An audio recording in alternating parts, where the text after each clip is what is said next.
तो friend, computer knowledge internet channel के अंदर आपका स्वागत है। नेटवर्क की कोर्स को हम आगे बढ़ाते हैं। तो पिछले वीडियोस के मैंने आपको बहुत कुछ समझाया था। तो अभी जो है हमारा कंप्यूटर के अंदर हमने बहुत कुछ समझाया था पिछले वीडियोस के अंदर। तो प्रोटोकॉल क्या है अभी हम समझ रहे हैं। ओके, तो प्रोटोकॉल्स के बाद हम पढ़ेंगे बहुत कुछ, हम वन बाय वन इन सभी टॉपिक्स के बारे में। ओके, और भी मैंने यहाँ पर जितने भी almost important part of communication है सब कुछ मैं आपको समझाने की, जो प्रोटोकॉल क्या होता है मैंने आपको समझाया था। पिछले वीडियो में जाकर देख लीजिए। फिर उसकी प्रोसेसिंग, उसकी रिस्पॉन्स, उसकी टेक्नोलॉजी सब कुछ समझाई थी। उसकी हिस्ट्री के बारे में बताया था मैंने आपको। ओके, तो ये जाकर देख लीजिए। ओके, कॉन्सेप्ट मैंने आपको समझाया था कि क्यों बना प्रोटोकॉल, इसका यूजफुल वर्कआउट क्या था ये भी समझा था। मैंने टाइप्स बताए थे, मतलब कि प्रोटोकॉल तो बहुत सारे टाइप्स के, लेकिन उसका वर्कआउट दो पार्ट में होता है, टेक्स्ट बेस्ड और दूसरा होता है बाइनरी सिस्टम्स के अंदर। ओके, तो ये चीज़ आप ध्यान से समझिए। बेसिक रिक्वायरमेंट्स वगैरह मैंने आपको समझाए थे पिछले वीडियोस के अंदर कि प्रोटोकॉल को मेन इंपॉर्टेंट सिस्टम क्या होता है। और लास्ट में मैं समझाया था कि डेटा फॉर्मेट फॉर एक्सचेंज के लिए, तो एक जगह से डेटा निकालने के लिए तो ये डेटा फॉर्मेट क्या इम्पोर्टेंट होता है मैंने आपको समझाया था कि जब एक जगह से दूसरी जगह पर डेटा भेजना होता है किसी भी डिवाइस को, तो ये प्रोटोकॉल किस तरह से ये पार्ट में काम करता है। तो मैंने कहा था कि हेडर और पेलोडर ये बहुत ही इंपॉर्टेंट चीज़ें होती है। ओके, तो हेडर जो होता है, आईपी हेडर होता है, मैक हेडर होता है। ओके, ये दो चीज़ें इंपॉर्टेंट होती है। ओके, तो आईपी हेडर का काम होता है आईपी एड्रेस देता है इंटरनेट प्रोटोकॉल, और MAC header media access control. यही चीज़ कंप्यूटर के अलावा हमारे मोबाइल एंड्रॉइड डिवाइस के अंदर भी ये चीज़ इंपॉर्टेंट होती है। आज हम पढ़ेंगे address format for data exchange. Okay, तो डेटा एक जगह से दूसरी जगह पर जाना है तो वो एड्रेस फॉर्मेट का क्यों यूज़ करता है, क्योंकि एड्रेस फॉर्मेट के लिए डेटा एक्सचेंज क्यों यूज़ करता है। ओके, ऐसा कह सकते हैं आप। तो चलिए हम वीडियो को शुरू करते हैं और समझते हैं कि address format for data exchange के लिए, तो डेटा के लिए एड्रेस फॉर्मेट क्यों चाहिए होता है, ये बहुत ही इम्पोर्टेंट है। ओके, तो हम सभी चीज़ों के पिछले वीडियो में समझाया था, वो चीज़ें समझने के बाद ही इस वीडियो को समझिए, वरना आपको पता नहीं चलेगा कि एक्चुअली में है क्या। ओके, क्योंकि अभी हम प्रोटोकॉल की पूरी सिस्टम को समझ रहे हैं। ओके, तो जितने भी पहले चार जो वीडियो है प्रोटोकॉल्स की वो समझिए, वरना ये जो है डायरेक्टली आपको दिमाग में नहीं आएगा। ओके, तो चलिए वीडियो को शुरू करते हैं और समझते हैं इसके बारे में।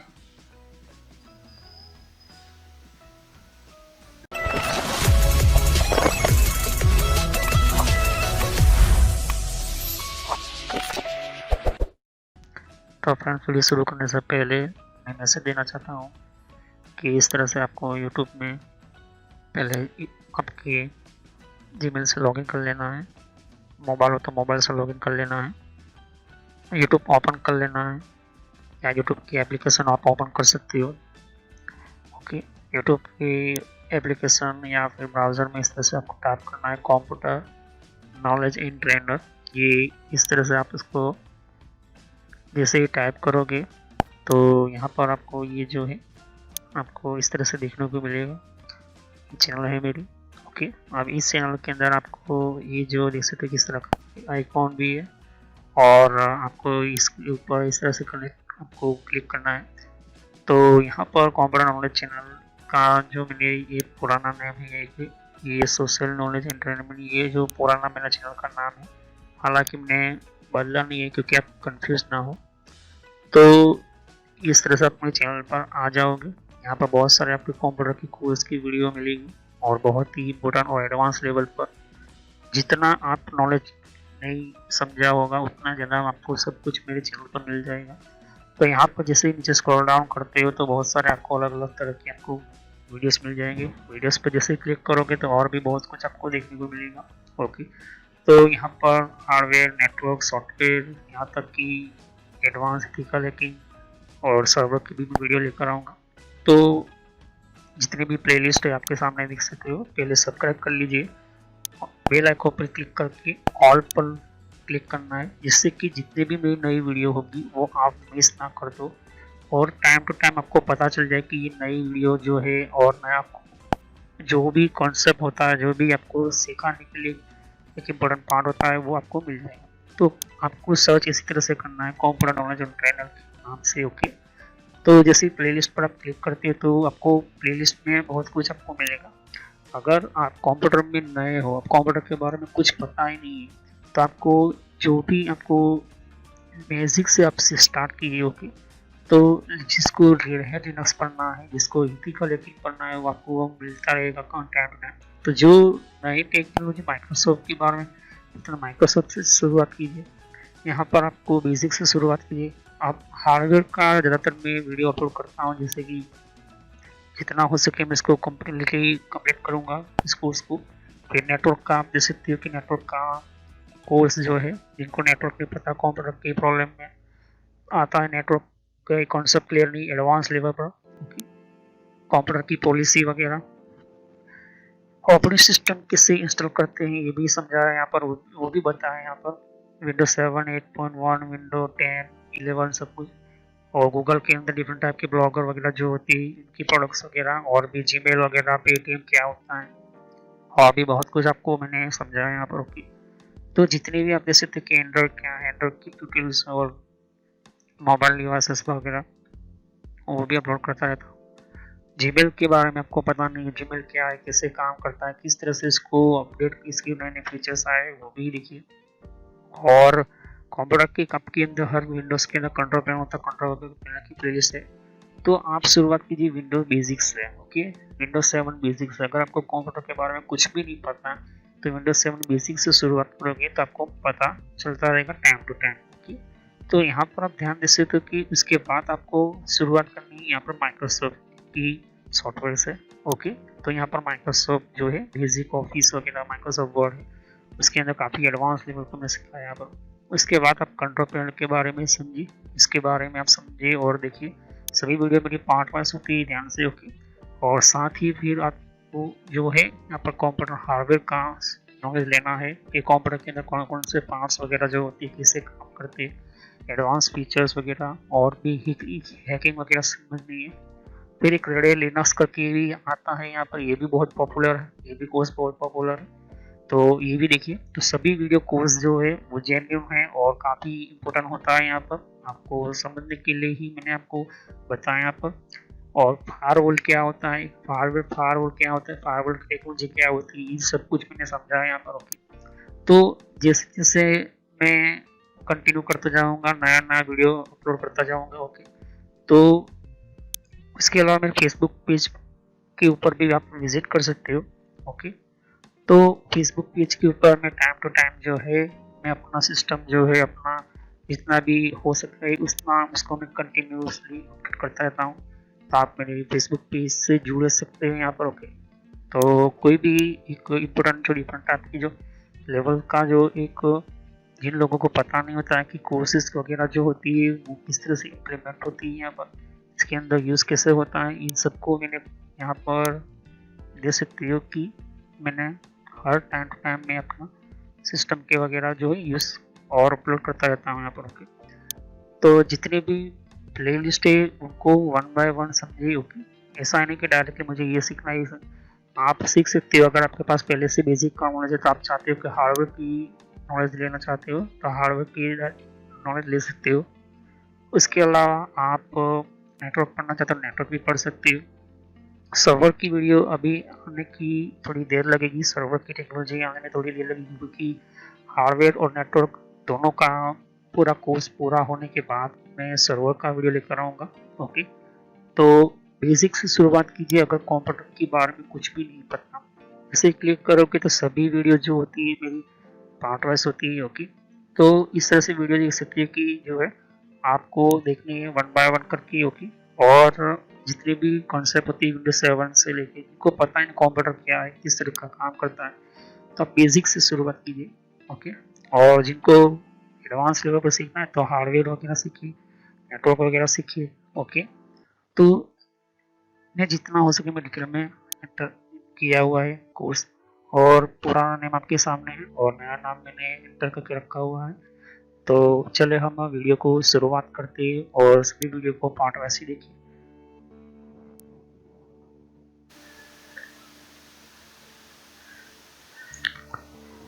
तो ये एड्रेस जो है हम यूज करते हैं identify both sender and intent receiver. Address हमें बताता है कि सेंड कौन कर रहा है और रिसीव क्यों कर रहा है, रिसीव कौन कर रहा है, इसलिए हम एड्रेस डालते हैं हमारे डिवाइसेस के अंदर। तो अगर एक कंप्यूटर के अंदर कोई भी यूजर वर्क कर रहा है, काम कर रहा है, और उसे नेटवर्क चाहिए या तो फिर इंटरनेट चाहिए उसके डेटा को किसी और के अंदर भेजने के लिए, तो प्रोटोकॉल के हिसाब से प्रोटोकॉल के अंदर नेटवर्क के रूल होता है, नेटवर्क कनेक्शन का रूल होता है कि आपको आईपी एड्रेस डालना होगा, इंटरनेट प्रोटोकॉल का यूज करना पड़ेगा। मतलब ये प्रोटोकॉल जो होता है वो हमारी आइडेंटिटी होती है, हमारी पहचान होती है। तो आइडेंटिटी क्या होती है, एड्रेस क्या होता है?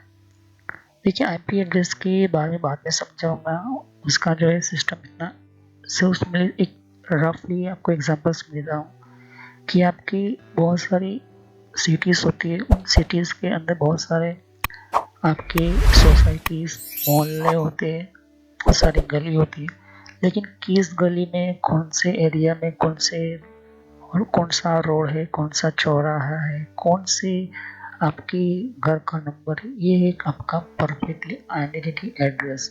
ओके, उसी तरह से कंप्यूटर के वर्ल्ड के अंदर, नेटवर्क की दुनिया के अंदर अगर गूगल है तो गूगल का सर्वर कहाँ पर है, किसे वो ढूंढ लेता है हमारा कंप्यूटर का डेटा, तो वो ढूंढता है हमारे एड्रेसेस को फॉलो करके। ओके, तो जो डेटा हमने लिखा google.com वो डेटा हमें मिल जाता है, वही गूगल ओपन होगा, किसी और के कंप्यूटर के अंदर नहीं होता। क्यों? क्योंकि इसके अंदर पॉइंट होता है पहले से ही कि अगर हमारा आईपी एड्रेस हमने दिया है तो हमारा आईपी एड्रेस की रिक्वेस्ट जो है वो हमारे सीधे नेटवर्क के राउटर के पास जाती है, वहाँ से आगे निकलती हुई सर्वर के पास जाती है, फिर सर्वर जो है उस हिसाब से हमें रिप्लाई भेजता है और वो डेटा हमें उसी तरह से वापस मिल जाता है, उसका रिप्लाई मिलता है। तो जो हमने google.com लिखा था हमारा जो है ओपन होकर आ जाता है, ये गूगल हमारा ओपन हुआ। अब हम बात करते हैं बिना इंटरनेट आप यूज भी नहीं करते हो, फिर भी एक कंप्यूटर से दूसरे कंप्यूटर के अंदर जिसको हम इंटरनेट, हम मतलब कि बिना इंटरनेट के अंदर सिर्फ 4 कंप्यूटर हमारे अंदर कनेक्ट करते हैं, तब भी आपको जो है एड्रेस आईपी एड्रेस चाहिए होता है। तो आपका आईपी एड्रेस जो होता है सेंड करने वाला और रिसीव करने वाला, ये बहुत ही इम्पोर्टेंट होता है, क्योंकि एक आईडी होता है जिसको कहते हैं हेडर आईडी, आईपी हेडर बोलते हैं। तो the address are carry in the header area. Okay, क्या कहता है यहाँ पर कि एड्रेस जो होता है वो डेटा को आपको निकालता है। अब जैसे कि कंप्यूटर में से निकल तो आईपी हेडर जो है हमारा ओएसआई लेयर के अंदर, नेटवर्क लेयर जो होता है वो आईपी हेडर डालता है बिट स्ट्रिंग के अंदर। ओके, बिट स्ट्रिंग के अंदर वो ये अलाउ करता है receive determine whether bit string are of the interest and should be processed और should be ignored। ओके, तो यही डेटा जो होते हैं, यही बिट स्ट्रिंग जो होती है वो आगे जाके आगे फॉरवर्ड डेटा को करता है, या तो फिर अगर वो डेटा आगे कनेक्शन नहीं है या फिर आगे कोई डिवाइस जो है बंद है या फिर उसकी एरर आ रही है तो वो यही से होता है, यही आईपी एड्रेस से हमें मिलता है। ओके, तो अगर कोई भी आप यूज करो डिवाइसेस या फिर वायर टेक्नोलॉजी, वायरलेस टेक्नोलॉजी कोई भी यूज करो, सभी के अंदर आईपी एड्रेस की आपकी आईडी होनी जरूरी है, क्योंकि सेंड करने वाला और रिसीव करने वाला, रिक्वेस्ट भेजने वाला और रिक्वेस्ट का रिप्लाई देने वाला, सभी ये चीज़ें जो होती है एड्रेस के मदद में होती है। ओके, एड्रेस होता है तो कनेक्शन क्या होता है, तो एड्रेस होता है तो कनेक्शन बिटवीन सेंडर और receiver can be identify using address pair. तो ये जो है एड्रेस के कारण सेंड करने वाला और रिसीव करने वाला जो भी डेटा होता है वो आइडेंटिफाई होता है। ओके, वो कहाँ से डेटा भेजा गया, किसे किस तरह से इसको भेजना है, कहाँ पर भेजना है, तो इसको कहते हैं सेंडर एड्रेस और रिसीवर एड्रेस। ओके, तो सेंडर एड्रेस और रिसीवर एड्रेस ये दो इम्पोर्टेंट पार्ट होते हैं। मैंने यहाँ से कंप्यूटर के अंदर डेटा किसी दूसरे कंप्यूटर में भेजना है तो मैं भेज रहा हूँ उसमें, तो मेरा डेटा होगा सेंडर ऐसे एड्रेस। ओके, तो मेरा एड्रेस हुआ सेंड एड्रेस। तो जैसे ही वो मुझे रिप्लाई भेजेगा तो वो अब वो क्या करेगी, मेरे एड्रेस को फॉलो करते हुए वो मुझे रिसीव भी करेगा। तो एक तरह का पाथ बनता है, एक तरह का रास्ता बनता है आईपी एड्रेस के कारण। Usually some address value have special meaning. कुछ ऐसी एड्रेस की वैल्यू होती है जिसका खास तरह का मीनिंग होता है। ओके, जिसको हम बहुत सारे नाम से जानते हैं। ओके, जैसे कि हमारा मैक एड्रेस हो गया, आईपी एड्रेस हो गया, आईपी वर्जन 4 हो गया, आईपी वर्जन 6 हो गया। ये खास तरह की इम्पोर्टेंट वैल्यू हमारी होती है। ओके ओके, तो ये क्या करता है? ओके, जैसे कि सबनेटिंग, सबनेट मास्क हो गया। ओके, तो ये जो होता है एक तरह का पेयर होता है, एक तरह की एड्रेस की पेयर सिस्टम होती है। तभी आपका डेटा जो रिसीव हो पाता है। पूरे वर्ल्ड के अंदर कहीं पर भी आप इंटरनेट मैसेज जो भी कंप्यूटर जो मोबाइल के अंदर भी यही चीज़ होती है। ओके, तो इसके बिना जो है आपका डेटा ट्रैवल होना ना, मतलब कि ना के बराबर। ओके, तो इन ऑल वन, एक सेकंड के अंदर जितना भी हमारा डेटा हमारे मिलते हैं, एक सेकंड के अंदर हमारा जो भी हमारी रिप्लाई मिल जाता है। कैसे मिलता है? तो ये जो है एक तरह का एड्रेस होता है सारे स्टेशन के नेटवर्क के ऊपर। बहुत सारे डेटा हो, बहुत सारे नेटवर्क के, बहुत सारे कम्युनिकेशन है। इंटरनेट किसे कहते हैं? पूरे वर्ल्ड के अंदर बहुत जगह पर बहुत लाखों हजारों सर्वर है, लाखों हजारों राउटर है, कंप्यूटर से, डिवाइसेस से, मोबाइल से, बहुत सारे वायर कनेक्शन है। तो इन सभी में इतना सारा सर्वर ढूंढना है, गूगल को सर्वर ढूंढना है, अगर फेसबुक ओपन कर दो फेसबुक का सर्वर ढूंढना है। ये कैसे आइडेंटिफाई होता है? इसी एड्रेस सिस्टम्स के कारण। तो सेंडर जो होता है, जो अब हम www.facebook.com में लिखा, तो फेसबुक के सर्वर के पास पहुंचता है हमारा सिस्टम का डेटा, और ये ब्रॉडकास्ट हो, फिर हमारा लोकल नेटवर्क के अंदर वो रिप्लाई भेजता है, तो हमारा लोकल नेटवर्क हमारा आया। तो ये रूल जो है डिस्क्राइब किया जाता है, इसका मतलब है कि आपने एड्रेस का वैल्यू दी है तब ये होता है आपका कनेक्शन। ओके, तो connectivity called addressing scheme. Okay, उसको एड्रेसिंग स्कीम कहते हैं। तो हमारा मोबाइल हो, हमारा लैपटॉप हो, या कोई भी हमारा कनेक्शन हो, चाहे ब्लूटूथ हो, चाहे वायर कनेक्शन हो, कोई सिस्टम आपके पास जो है नेटवर्क को एक जगह से दूसरी जगह पर डेटा भेजना है, तो उसकी आईडी होनी जरूरी होती है, इसकी आईपी एड्रेस होना जरूरी होता है, उसका कोई भी आईडी प्रूफ होना जरूरी है, क्योंकि उसी डिवाइस को वही डेटा मिले, सेम डिवाइस को मिले, इस वजह से जो है हमें रखना होता है। तो ये प्रोटोकॉल के अंदर मेंशन होता है। जब तक आप अगर किसी का आप मोबाइल से वाईफाई भी कनेक्ट करते हो, तो आपका जो है वाईफाई का आईपी एड्रेस भी मिलता है। ओके, भले ही आप यूजर एंटर कर दो, लेकिन वाईफाई के अंदर भी आपका आईपी मिल जाता है, आईपी एड्रेस। तो कैसे पता चलेगा? तो आपको सेटिंग्स में जाना है, अबाउट फोन में जाना है, और नेटवर्क में जाना है। तो अबाउट फोन में जाओगे तब भी आपको जो है मैक एड्रेस मिलेगा और आईपी एड्रेस भी मिल जाएगा। ओके, अब हम नेटवर्क के अंदर, कंप्यूटर के अंदर, तो नेटवर्क सेंटर में नेटवर्क एडेप्टर में जाओगे, तो ये जो है स्टेटस में जाओगे, तो वहाँ पर भी आपको जो है आईपी एड्रेस मिलता है। अगर आईपी एड्रेस ना हो तो क्या होगा? तो आईपी एड्रेस होता है, तो अगर आपका डेटा जो है आपको किसको भेजना है, किसी और जगह पर भेज दोगे, किसी और जगह पर जाओगे, तो ये मेन प्रॉब्लम होने लगी। तो इस वजह से जो नेटवर्क प्रोटोकॉल जो है बनाया गया, परफेक्ट तरीके से इंजीनियर से बनाया गया, और उन्होंने देखा कि अगर कोई भी एक चीज़ किसी के साथ दूसरे को भेजनी है, तो उसकी आइडेंटिफाई होनी चाहिए, मतलब उसकी पहचान होनी चाहिए। तो 1970 से ही ये नेटवर्क प्रोटोकॉल OSI के अंदर कंपल्सरी रखा गया कि हर कंप्यूटर की अपनी आईपी एड्रेस होनी चाहिए, उसकी अपनी खुद की एक आइडेंटिटी होनी चाहिए। तो वहाँ से वही डेटा उसी को मिलता है जिसको भेजना होता है। लेकिन यहाँ पर प्रॉब्लम कहाँ पर आई? जब हब डिवाइस आया तब। तो हब क्या होता है, कैसे काम करता है, नेटवर्क की प्लेलिस्ट में हमको समझा दिया था। तो हब क्या करता है, एक का डेटा सभी को भेज देता है। तो यहाँ पर जो है सीक्रेट और आइडेंटिटी नहीं रहती। तो फिर बाद में स्विच जो है मैक सिस्टम का यूज करते हुए आया। तो ये बहुत कुछ इम्पोर्टेंट होती है। ओके, तो मैक एड्रेस, जिसको एड्रेस मैपिंग होता है, वो क्या होता है? ओके, तो एड्रेस मैपिंग जो होता है, हम जो है कभी भी किसी भी जगह पर हम डेटा भेजते हैं, तो डेटा उसी के पास जाना जरूरी है। ओके, उसी के पास जाना चाहिए, किसी और के पास नहीं जाना चाहिए। तो ये जो भी काम शुरुआत हुई थी स्विच डिवाइस से।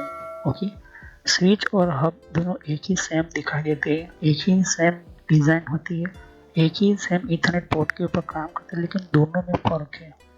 स्विच के अंदर OSI की प्रोटोकॉल के साथ साथ स्विच की किसी भी IP प्रोटोकॉल भी इम्पोर्टेंट रखते हैं।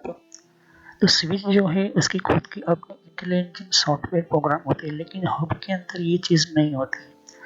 तो स्विच जो है यूज़ क्या करता है, देखिए ये हब है। ओके, तो ये हब जो होता है वो सभी किसी एक कंपोनेंट डेटा भेजा तो सभी को डेटा भेजता है, लेकिन स्विच जो है, स्विच कभी भी ऐसा नहीं करती। स्विच को जो है इसको डेटा भेजना है तो वो इसी को ही भेजेगा। बीच में जो इसने तो डेटा भेज दिया, ड्रॉप तो कर दिया, लेकिन डेटा जैसे केबल के थ्रू आगे जाएगा तो लेकिन इसको मिलेगा। तो ये कैसे पता लगा लेता है कि यहाँ पर इसको ही भेजना होता है। तो जब जो है वो डेटा भेजता है तो उसका IP हेडर जो होता है वो निकलता है और मुझे इसी को ही भेजना होता है। तो स्विच जो है इसके अंदर मैक टेबल बनता है और ये किसके लिए रिक्वेस्ट आई वो आइडेंटिफाई करते हुए वो सीधा इसको ही भेजता है, जबकि हब ये काम नहीं कर पाता। हब डिवाइस, ये डिवाइस जब बने थे तो कुछ ऐसे प्रोटोकॉल जो है वो मैप एड्रेस के ऊपर भी काम करना इम्पोर्टेंट होने लगा। ओके, तो ये जो एड्रेस जो है वो दूसरे सिस्टम में काम आए, इस वजह से इसको जो है एड्रेस मैप एड्रेस बना है, जिसको हम आगे समझेंगे। अभी नहीं, पहले इतना समझो कि एक इम्पोर्टेंट ID बनता है। ओके, तो टोटली यहाँ पर जो है आप स्थिति हो कि हमारे सामने एक तरह का चैलेंज ये आता है कि अगर इतने सारे कंप्यूटर है किसी को भेजना है तो किसी सेफली उसी को ही डेटा मिले और वो भी कंप्लीट सेम डेटा मिले। ओके, तो यही जो है मैप एड्रेसिंग और IP एड्रेसिंग का काम इम्पोर्टेंट होता है। तो ट्रांसपोर्ट लेयर और network layer, data link layer और फिजिकल लेयर, ये चारों लेयर का काम इम्पोर्टेंट होता है और इन्हीं के प्रोटोकॉल के कारण हमारा कंप्लीट डेटा जाता है। फॉर इंस्टेंस के अंदर ट्रांसलेट हम करते हैं लॉजिकल IP एड्रेस स्पेसिफिक किसे है, तो IP एड्रेस हम कैसे करते हैं, हमारे एप्लीकेशन के अंदर हमारा जो भी ऑपरेटिंग सिस्टम होती है वो ईथरनेट मैक एड्रेस होता है। मैक एड्रेस क्या होता है, मीडिया एक्सेस कंट्रोल होता है। मैक एड्रेस के बारे में हम बाद में बात करेंगे, लेकिन इतना समझो कि एक आइडेंटिटी होती है एक मैक एड्रेस, और मैक एड्रेस जो होता है वो ये ही IP एड्रेस और मैक एड्रेस दोनों का काम ऑलमोस्ट सेम ही है, लेकिन काम करने का तरीका दोनों का थोड़ा अलग अलग है। मैक एड्रेस खुद की अपनी ID बताता है, ओके, कि मेरा डेटा इस डिवाइस के साथ जुड़ा हुआ है, और वो सिर्फ हमारे स्विच को पता होता है, राउटर को पता नहीं होता। लेकिन IP एड्रेस को ये जो है सिर्फ IP एड्रेस सिर्फ हमारे राउटर को पता होता है। ओके, कहने का मतलब होता है कि हमारा स्विच जो होता है वो कभी भी जो है आज के टाइम के अंदर IP टेबल भी बनाता है स्विच और मैक टेबल भी बनाता है। स्मार्ट स्विच आ चुकी है, क्योंकि राउटर लेयर 3 स्विच जो होती है जिसके अंदर राउटर और स्विच दोनों की फैसिलिटी होती है, तो आप बना सकते। लेकिन हम यूँ कहें कि अगर सिंपल स्विच की बात करें तो वो मैक टेबल बनाता है, उसके अंदर IP अलाउ नहीं होती। तो वो किसे होती है, किसके अंदर होता है IP, वो हमारे राउटर के अंदर होता है। तो ये रिफर करता है address mapping. Okay, address mapping से हमें सिस्टम होती है। तो हम बात करते हैं आगे राउटिंग की। तो जब सिस्टम हमारा कनेक्ट होता है तो डायरेक्टली वो कनेक्ट नहीं हो पाता। जैसे कि अगर हमें कहो कि जिस एक कंप्यूटर को दूसरे कंप्यूटर को मैं केबल से कनेक्ट कर दिया, इसके अंदर मैंने कोई भी प्रोटोकॉल डिफाइन नहीं किए, ना ही इसके अंदर IP एड्रेस डाला, ना ही मैंने कोई मैक एड्रेस वगैरह, तो वो कनेक्ट नहीं होगा। ओके, तो इंटरमीडिएट की हम बात करें कि सिस्टम जो होता है वो राउट करना के जरूरी होता है। ओके, इंटर रिसीवर, तो ये जो है जरूरी है कि हमारा डेटा आगे जाए, मैसेज हो उसको मैसेज बोलते हैं, और नेटवर्क की भाषा में उसको पैकेट बोलते हैं। तो पहले जो है कनेक्शन जब होता है कनेक्शन सक्सेस होता है तो वो जो है राउटिंग भी होना जरूरी है। तो इसके अंदर ऑन बिहाफ सेंडर के अंदर जब हम डेटा कोई सेंड करते हैं तो वो राउटिंग की ऐसी प्रोसेस है जिससे कि हमारा डेटा जो है एक जगह से दूसरी जगह कर निकल कर वो ट्रांसफ़र होता है।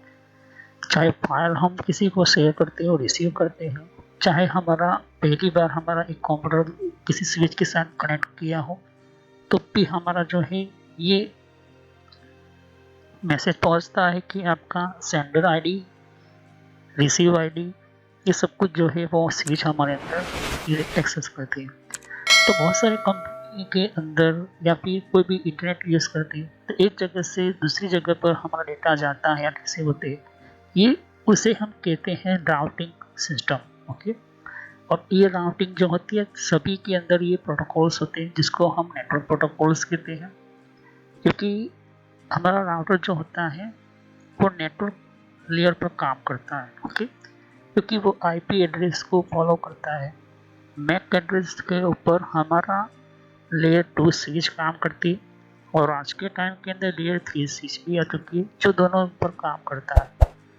कहने का मतलब है कि प्रोटोकॉल जो होते हैं वो ऐसे बनाए जाते हैं जिसके अंदर एक सिस्टम को दूसरे सिस्टम के अंदर डेटा पहुंचने के लिए इजी हो, फास्ट हो और काफ़ी सक्सेसफुल हो। ओके, तो अगर किसने जो भी डेटा फाइल लिखी हुई है उसको भी सेम वही डेटा फाइल सभी डेटा मिल जाना चाहिए। तो ये मिलने के कारण इसको कहते हैं, इसको सेंडर बोलेंगे, इसको रिसीवर बोलेंगे। अगर अब ये सेंड करेगा तो ये सेंडर बन जाएगा और ये रिसीवर बन जाएगा। कभी कभी हमारा डेटा जो होता है इतना बड़ा होता है जो रिसीव करने में हमें बहुत सारी जो है टाइम लगता है। तो ये क्यों होता है? क्योंकि वो राउटिंग प्रोसेस में होती है।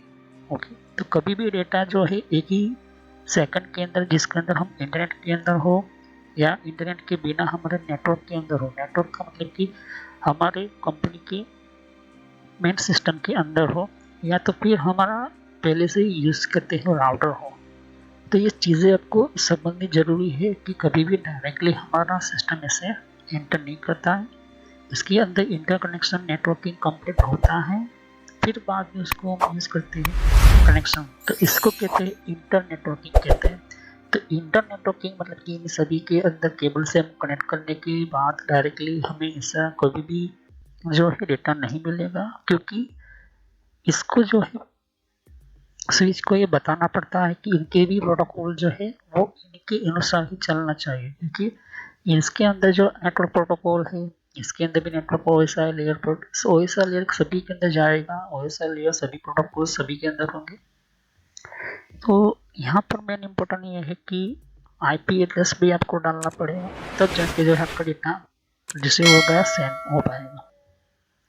अगर हम कोई भी इंटरनेट के अंदर यूज़ होने वाला computer, mobile, laptop, router, switch, hub, repeater, फिर हमारे सर्वर्स, सैटेलाइट्स और भी बहुत सारे जो इक्विपमेंट्स होते हैं, इन सभी के प्रोटोकॉल्स होते हैं। ओके, और इन सभी के अंदर कॉमन सभी प्रोटोकॉल होते हैं ओएसआई लेयर के प्रोटोकॉल। आप अपनी भी नई वेबसाइट बनाएं या फिर अपनी भी कोई ओएसआई लेयर की कोई भी ऑपरेटिंग सिस्टम बनाएं, नई कंपनी ओपन करके आप ऑपरेटिंग सिस्टम बनाते तब भी आपको ओएसआई लेयर उसका डेटा इम्पोर्टेंट आपको डालना पड़ेगा, तभी आपका जो है कनेक्शन जो है सक्सेसफुली यूज़ कर पाओगे।